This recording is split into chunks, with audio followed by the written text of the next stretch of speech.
So the genesis of what we're doing here came to me about Monday morning, and I thought to myself, what can I do in this moment to try and be of assistance?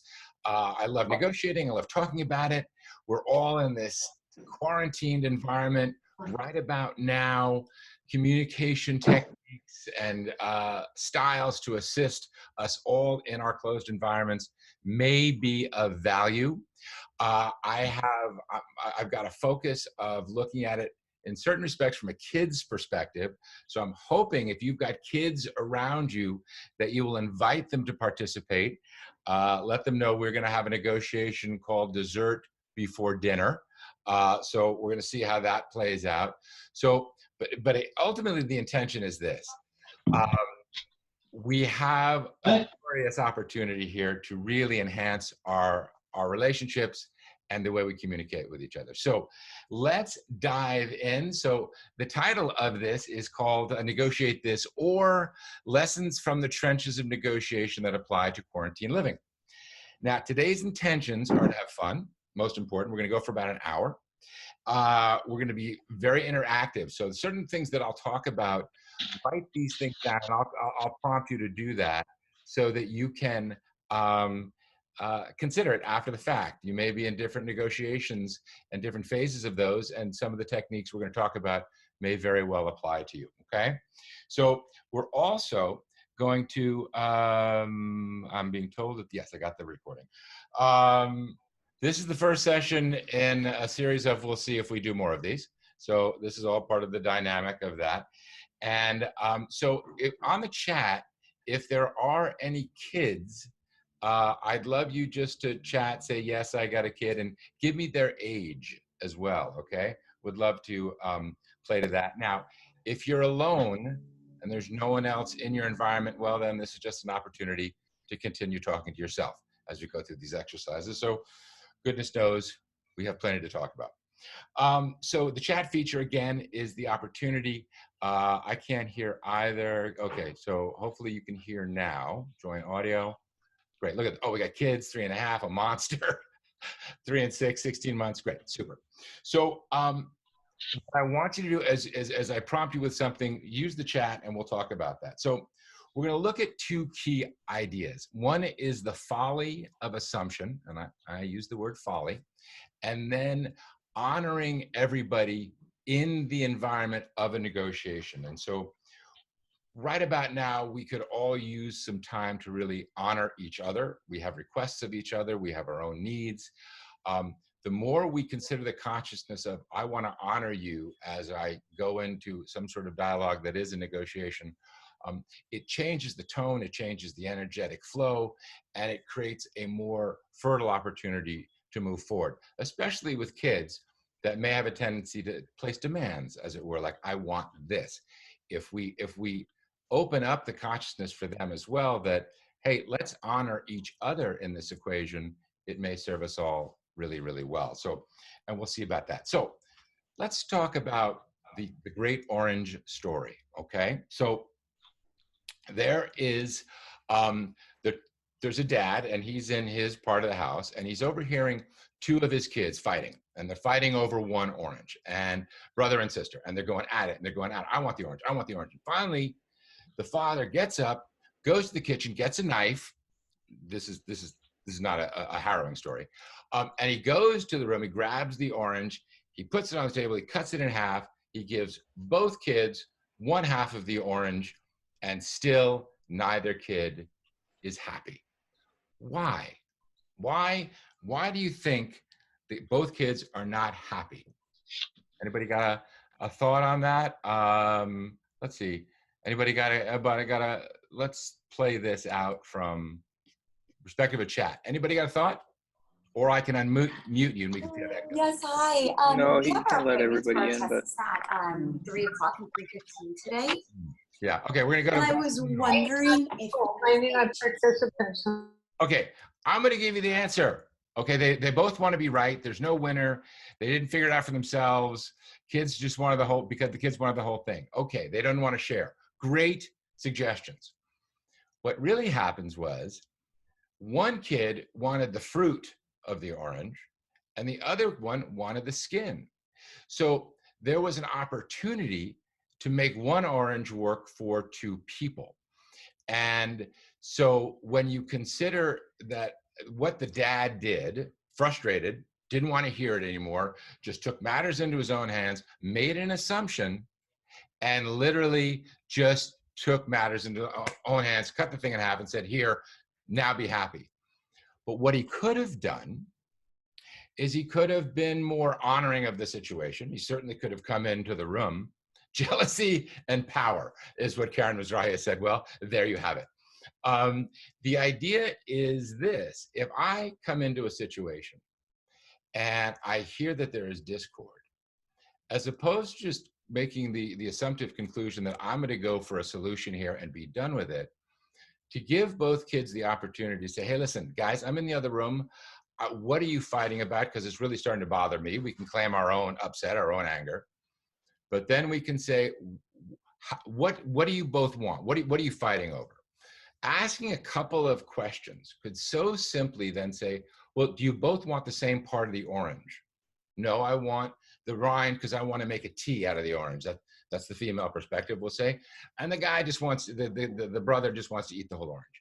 Well, by asking a couple of questions and doing it from that consciousness of saying, let me honor all of you in this equation, we can so much more easily get to a solution.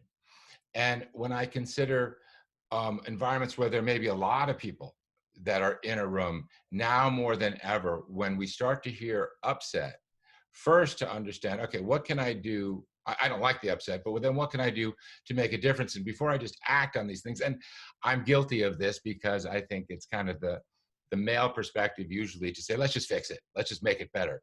But I think we have great opportunity and great fertile ground to use this as a training ground to say, what can I do to make your life better? And how can you make my life better?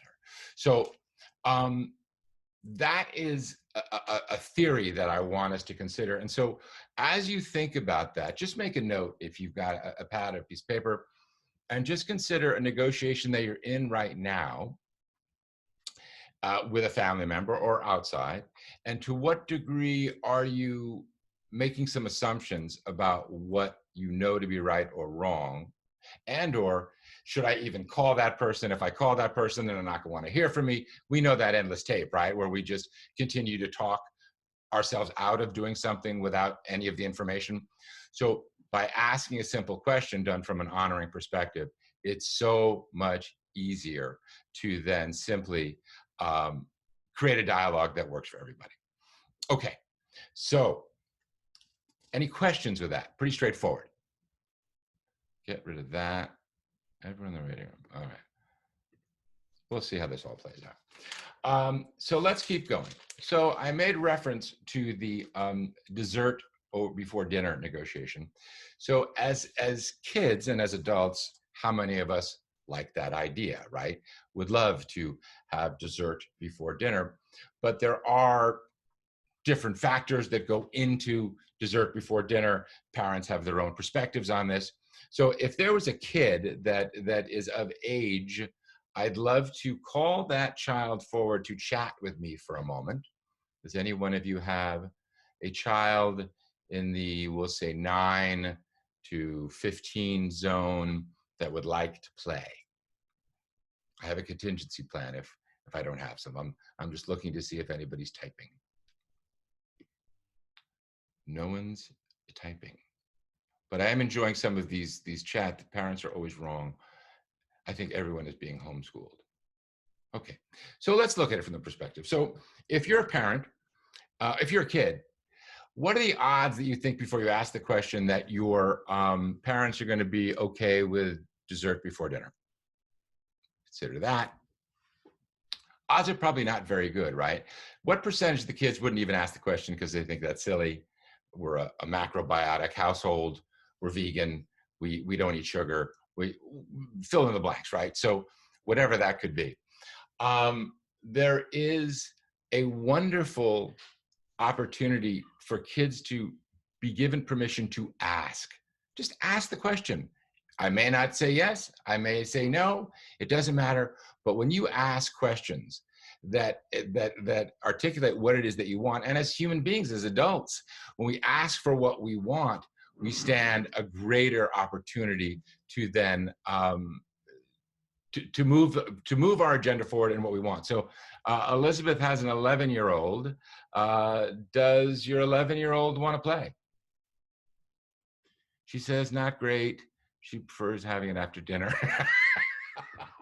So she prefers to have dessert after dinner. Well, there you have it. So that's not someone who's going to be part of this negotiation, are they?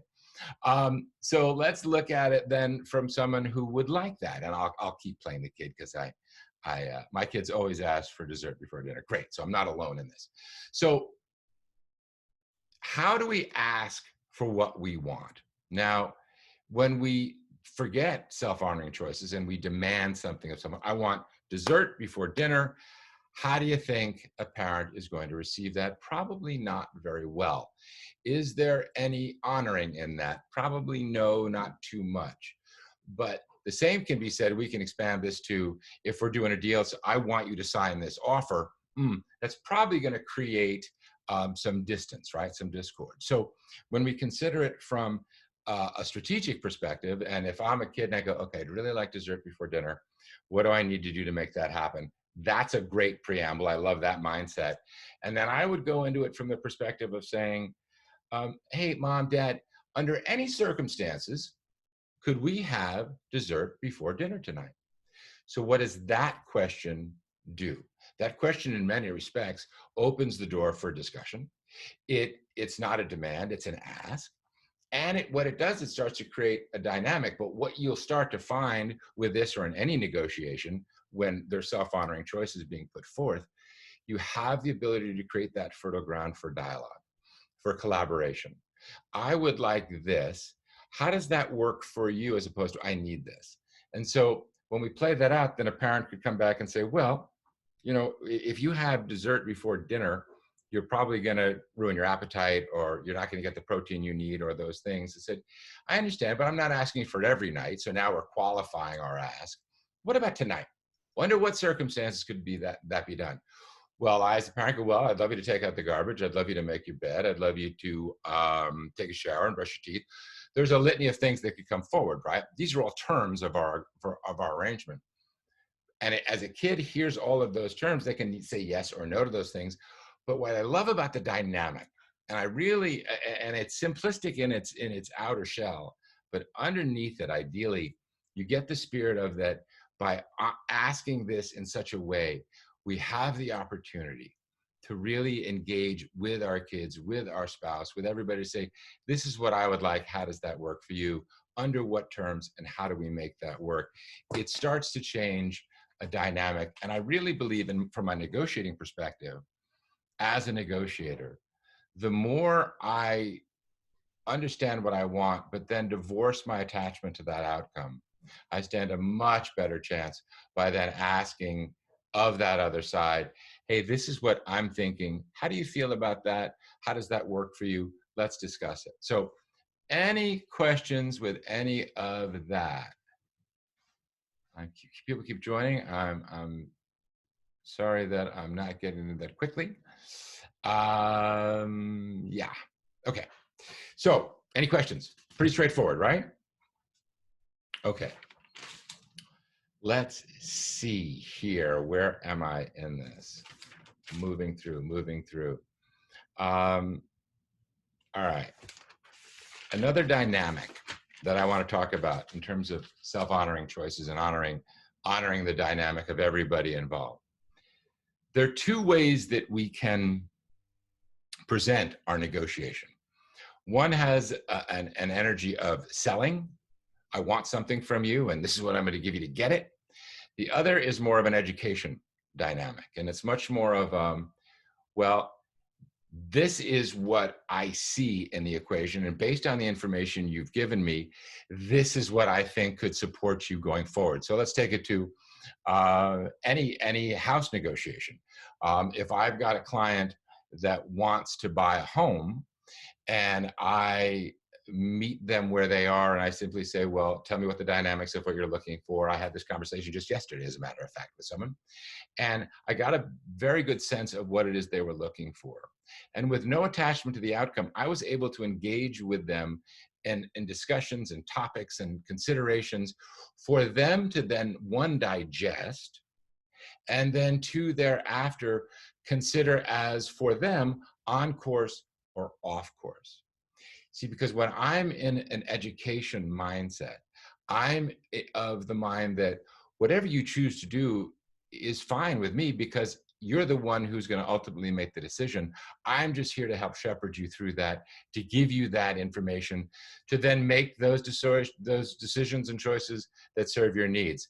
There's someone on the call that has been with me in a room like that. And the person says, Nick, your test of patience is remarkable. And my response back to them is just simply, well, this is their process. And especially now, when people, there's such fear and there's such concern around what's going on. And especially if people want to either engage in a marketplace or they're wondering about their job and do they still have a job, all of these concerns create a heightened sense of emotion.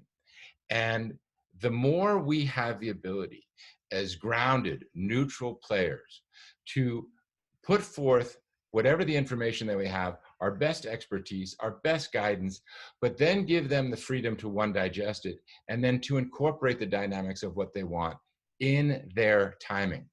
I was on a call just before this, and a person was talking about the opportunity to have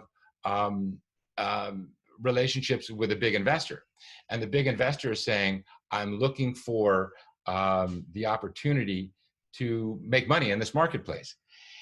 Now more than ever, that guide, that agent supporting that design, it's imperative that they give information, they have a sound strategy that works to support. Hold on just a second. Whatever that sound is in the background, can you stop it? Hello? Here's technology working in real time. Well, let's hold on. I can't do it.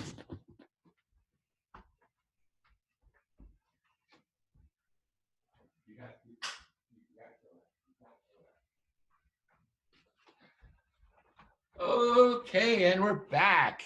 Home living. So where was I? The idea of a relationship between a client and the broker. Now more than ever, you've been hearing this again and again. Our time now is to build relationships. It's time to create opportunities where we can enhance the trust and the strength of our knowledge and who we are. Now more than ever, self-honoring choices and self-honoring and the honoring of the other side is of paramount importance. Meet people where they are would be my strongest suggestion to you all.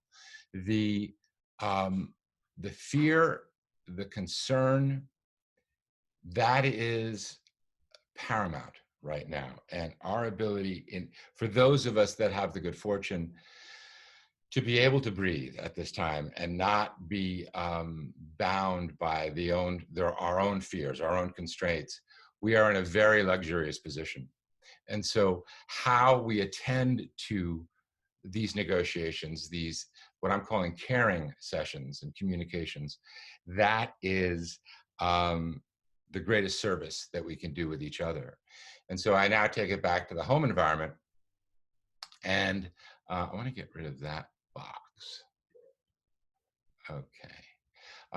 Any questions with that? Any thoughts that someone has? Please just type them up, and I'll do my best to attend to them.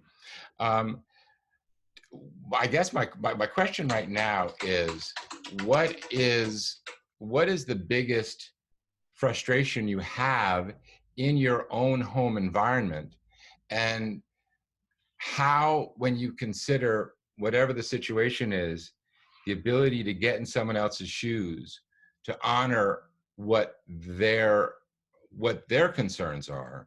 Because I think, so much of this is we express our concern in different forms and fashion.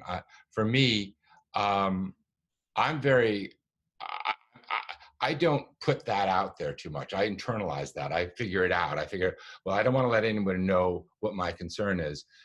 My wife has a much broader perspective on that. She's much more communicative about that.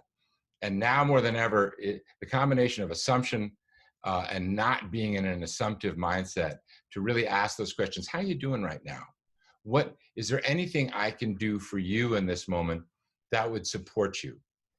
The more we create that harmony, the more with our kids we present that harmony to them, the calmer, the quieter they will be, and we all work through this thing together. As many of you know, I have a 16, now she's 17 months old, named Lily. And Lily's in Lilyland, right? And Lily stays in Lilyland as long as she feels and she perceives that it's safe around her and that we're okay, that mom and dad are okay. Because if mom and dad are stressing out, she's gonna feel that immediately and she will be impacted by that. So what is the healthiest way that we can negotiate the outcomes that are serving us right now? What is the healthiest way that we can um, honor ourselves first and foremost? Because, you know, if I'm in balance, if I'm solid inside of me, then I know that I'm going to perceive things more clearly. I'm going to look at a situation and I'm going to be more grounded in how I process the information and how I then put that information back out and offer my feedback or offer my concern or offer any support that I can offer. Um, these are the things that I think are so important right now, and those that where there is a codependence, be that rock, be your balance to the best of your ability. And if you need assistance, reach out to a friend. Say, I'm really having a hard time right now. The more we identify those feelings, the more we can deal with them and process them. Brene Brown has done a wonderful podcast series. I'm sure she's #2 podcaster, #1 right now.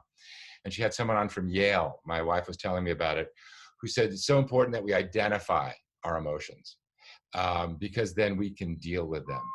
A negotiation is no different. If you don't assist someone in identifying what's really going on for them, you're lost. You've lost the connection to them. They're off in their own world. I always remember saying when I would present something to someone and I saw them just kind of drift off and their eyes would look up, if I was not in balance, I would start double timing in my talking to try and bring their eye contact back to me. When in reality, in my balance, all I needed to do is say, I see you're looking up and off. Have I lost you, or are you just thinking about what I've said? And that little smile that I bring to it is part of my equation, because that's the authentic part of me, right? But I realize in a negotiation, if both sides aren't still together, there ain't no negotiation. So the ability to really make sure someone is connected, and that if they're not connected, stop right there and simply say, okay, what can I do? What information do you need right now to either get clear about what I'm talking about, and or is any of this interesting to you? Are you done? Because early in my career, I had so many of the conversations with people where I just kept talking and I kept wondering what was going on, and they were gone, emotionally, mentally, physically, ultimately. And I never knew what happened. Well, it was because I was bringing my agenda of selling them on something as opposed to just giving them the information from the consciousness of education. So, and what would you say is the difference between emotion and feeling? What a great question. So emotions are how we make our decisions. We make our decisions based on, for the most part, our emotional state. If I trust you, if you make me feel good, I have much greater opportunity to work with you. I'm going to give you much more. I'm going to tell you honestly what's going on. So that emotion of you make me feel good, I feel safe with you. I'll get back to safety in a moment. That's an emotional state. So we want to deal with people's emotional states. Now, feelings are mercurial. If I said to each one of you, I'm going to back up a truck and it's going to have $1 million in gold bullion, and you really believe me that that was going to happen, your feelings, your feeling state would spike, right? It would go up. But feelings are far more volatile. A new reality can come in and change the dynamic of a feeling. An emotional state is something that is built up over time, and that has a far slower curve in terms of how the emotional state fluctuates. Now, let's go back to kids for a second. Kids have our desire, and our kids know this, and it's probably their greatest weakness that a parent has, is we love our kid, right? And so when I say weakness, we can cave. A kid wants something long enough and they're incessant about it, they ask. We love them. It's like, enough, I love you, let's just give it to you because I don't want to hear this anymore, right? When we create that connectivity with others, it's not necessarily love for love's sake, but it's respect, it's appreciation, it's that trusting state. I get that you're going to tell me the truth. That's collateral. That is a resource that we all have, so that when we make a suggestion about the advancing of a deal, because we have that reservoir of trust and the actions and the diligences that we've demonstrated, we have a much greater opportunity to get someone not to question as much the suggestion that we make. So it's an interesting dynamic, because at the end of the day, we all want to feel safe. And right now, more than ever, in my experience, our safety, the concept of safety, has been compromised. I was literally walking Lily down the street this morning, and because I had the stroller with me, at every time someone was coming from the other side, they immediately, with masks on, they walked on into the street and come around me. And I wonder how kids are going to start to perceive, depending on how long this goes on, that no one walks next to each other anymore. People walk, take these wide berths from each other. Who are we as a society, and what is this? Don't want to get into too terribly much of that. But the idea is there's a safety dynamic in what we're all experiencing right now. And back to the negotiation component, the more that we can create that feeling of safety, that we are a safe space. I'm not going to sell you anything. I'm going to check in with you. I want to make sure that you're okay. If there's something I can do for you, please give me the opportunity to do that. Friends of ours just dropped off 4 rolls of toilet paper, because the Ralphs, by the way, as of yesterday in Malibu, was stocked. So I can't make that claim today, but what a lovely gesture they brought that back to us. So considering what people's emotional state is beyond their feelings, because if we can get a balanced emotional state, the opportunity for feelings to be much more neutral. And that's what we really need right now. We need that sense of inner peace and that inner balance, and that will create a more pleasant reality, a more joyful reality, a more harmonious reality within our environments. And if you're gripping right now, my encouragement is to do your very best to stay as present as possible with what is immediately in front of you, and get to the gratitude of whatever you can scratch and claw your way to.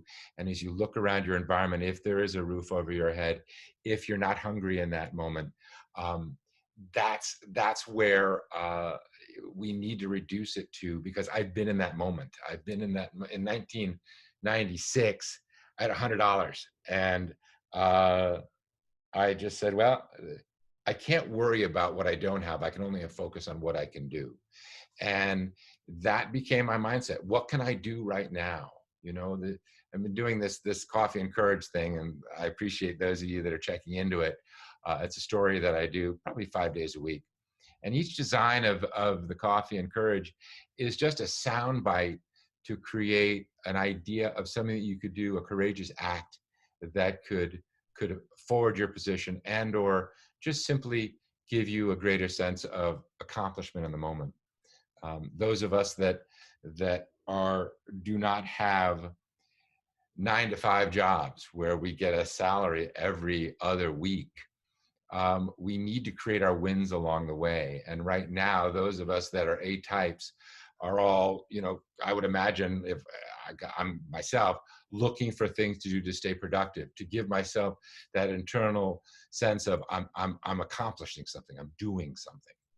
That is of real importance right now, that we nurture those aspects of our day that where we can say, I accomplished that.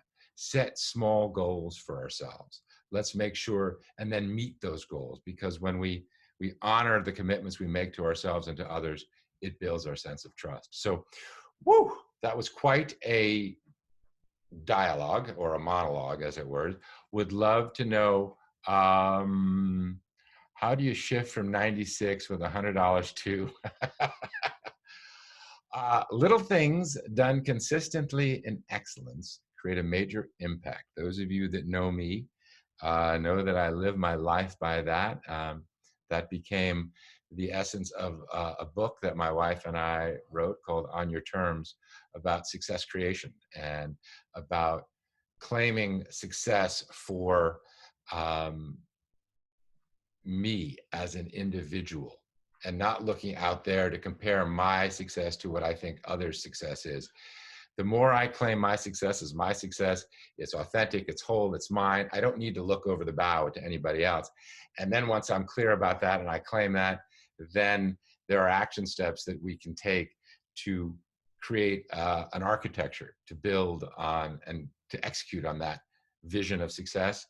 And then the book speaks to 9 negotiating keys that have served me very well. It's what we've used in previous companies to help people grow. So every day, a singular focus is of great importance to me. And the question is, how do I join Coffee and Courage? Just go to my Instagram account and you'll see my story at Nick Segal. So any other thoughts? I'd love your perspectives. Anybody have something they'd like to share that I can articulate for everybody? If we're all muted, I can unmute. Let's see, if you type your name in the chat, and I'll see if I can find you, or just send it out there. Text, chat me, and I'll read it for you on your behalf. Any questions anybody has? Bum, bum, bum, bum, bum. How do you still what projects are worth time now versus just going stir crazy? What a great question. The projects that I'm doing now are aligned with a longer term perspective of what my goals and intentions are. So I transitioned from an executive role back into the trenches. My CRM was for shit. And so with Oksana's help and some frustrations along the way, that became one of my project focuses. So whatever you're doing right now, focus on what is the end game. See, here's a question for you all. Where are you when this is done? When we're back online, and whatever your job or role is, and if it's, as an independent contractor in real estate, to what degree are you ready to hit the ground running? Or what do you need to do right now to make yourself feel more confident when that time comes? That's where I would spend my time. We are not in, when I hear stir crazy, I hear someone that wants to just get out there and go. We're all in that mindset, right? I think we're all here till, I guess, certainly in Southern California, till into May 16th, if that's an accurate statement. I would really look at what are the top 3 objectives that I want to achieve in the next 30 days.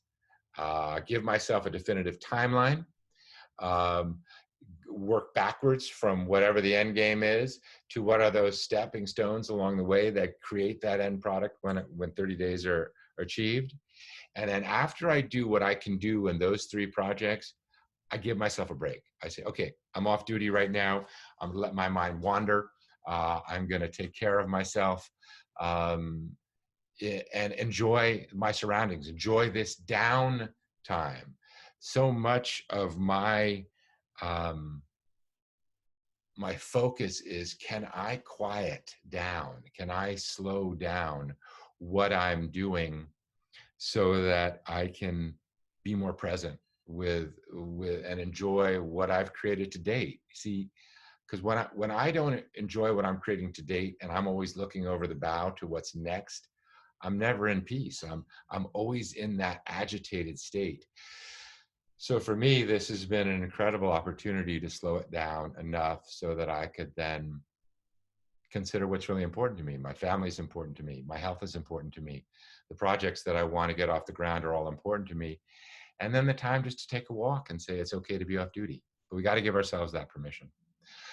In regards to a new venture, how would you approach your sales process? The venture is new, and you trust you and your team, but still the product is new, and I don't know if everyone's going to be okay with your client. First referral.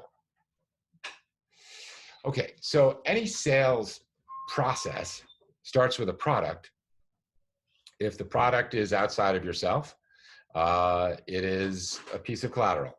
If it's you and you're the product, then get very clear about the value of your product. You see, if I have great confidence in my ability as a salesperson, and I've done my homework, and I know the market, and I know how to interact with people, and I've done all of that legwork behind the scenes, we'll call that proper preparation. All I need to do is present myself and simply ask, do you have a need for me right now? If you do, great, I'd love to go to work with you. If you don't have a need, great. Any aspect of what I do in my service, can any of that serve you in this moment as a way of staying engaged? People buy things when they're ready to buy things. We can't force that factor. So the idea of this time is quiet time, with the idea of CRMs, the idea of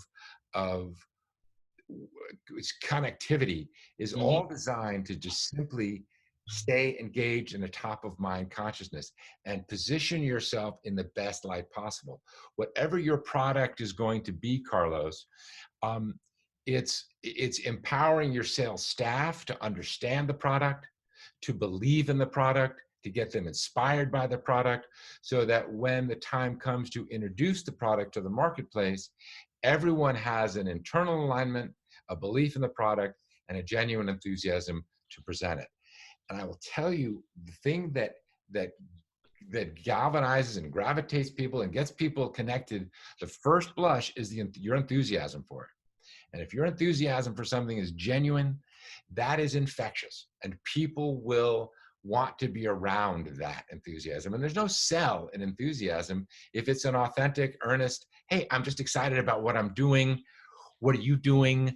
Then it's going to pretty much come back to you if they're sensing your excitement. Well, what are you doing, Nick? What makes you so happy? Well, I'm doing X, I'm doing Y, I'm doing Z, and I'm having a great time doing it. And just sharing that, the essence of us, is what people gravitate to. I think we all know this, but the bigger question is, do we trust that that's enough? And that, listen, we could do a whole conversation or a monologue in this case about that. Am I enough just sharing my enthusiasm? Well, there needs to be something behind it. But I would say that's rule number one of any negotiation, is bring your enthusiasm to it, because that is the essence of who you are, and people love being around that when it's genuine. I hope that answered your question. Anybody else have a question? Enthusiasm resonates and proper preparation. Yes, it does. It does. So what are we enthusiastic about? What can you get enthusiastic about at this time? Do you have something in mind? If you don't in this moment, I'd love you to ask yourself that question and revisit it when we're done with this, because there is so much creative resource that can come forward when we truly are enthusiastic about something. I'm working on something with some people that are on this call right now, and it could be a dynamic game changer in the entire residential income space. Is it a bold agenda? Oh my goodness. Uh, it's one of those things where if I knew how much work was going to go into it when I had the idea, there's no way I would have done it. But now I'm kind of like, all right, we've dove into the deep end. But the essence of sharing that with you is just simply to let you know that I wake up every day excited about the prospects of what we're creating. And it's amazing how momentum and the energy of those around me and the team that we've got together, how we genuinely are influencing each other, and we're playing off of each other. And it's so much fun. So to have that creative process going on, plus staying engaged with my clients, staying engaged with, Rick Ojeda and Oksana and Alex and on our little micro team, just ways to stay engaged and connected. But making sure that we share the vision, we share our enthusiasm, because that is infectious, and staying very much involved with it. So here's a question. So with so many unknowns, how do you focus on a specific goal? E.g., where will the real estate market be in 2 months from now? So what in that equation can we control and what can't we control? We cannot control where the market's going to be in 2 months. But what we can control is our focus on this specific goal. So what I learned early on, well, actually it took me, that's a lie. It took me 2 down cycles to get it. I got very good at comparing the present market to a previous market.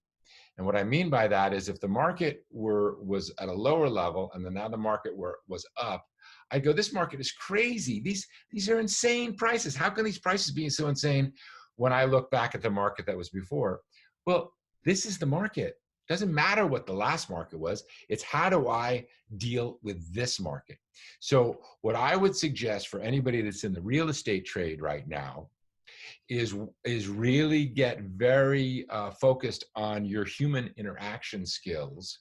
I would I would take classes. I would do whatever I could to become very good listeners, to be very empathetic, and to start to create a strategy that can serve whomever is on the other side of the phone or the computer, and get a sense of what their needs are, help them qualify their needs, and be ready to meet the market wherever it is based on the clients that still have a need in that market. There's also, I had it, let me see if it comes back to me. Gone. Okay. So what I will say of the market in 2 months or 4 months is that we're going to really see those that have a genuine need to participate in this market. We've heard this from a host of different sources. Those that have a genuine need are going to be in the game. The buyers and the sellers are very fearful. I absolutely agree with you. So here's the strategy that I remember it. Okay, and I'll come back to the strategy. So for those of you in real estate, sorry if I'm boring you, for those of you that are not, here would be the strategy that I would look to. If you've got a buyer that's genuinely engaged in this market, go to all the inventory that's gone off the market in the last 2-3 weeks, reach out to those listing agents and say to those listing agent, if I brought you an offer, and this is based on what your client's prepared to pay, if I brought you an offer that's 15% less or 20% less, but they could close and they're pre-approved or they've got the cash to do it, do you have a seller? You may be able to create deals. Now, some of these deals, a lot of these deals now, probably the buyer hasn't seen that property.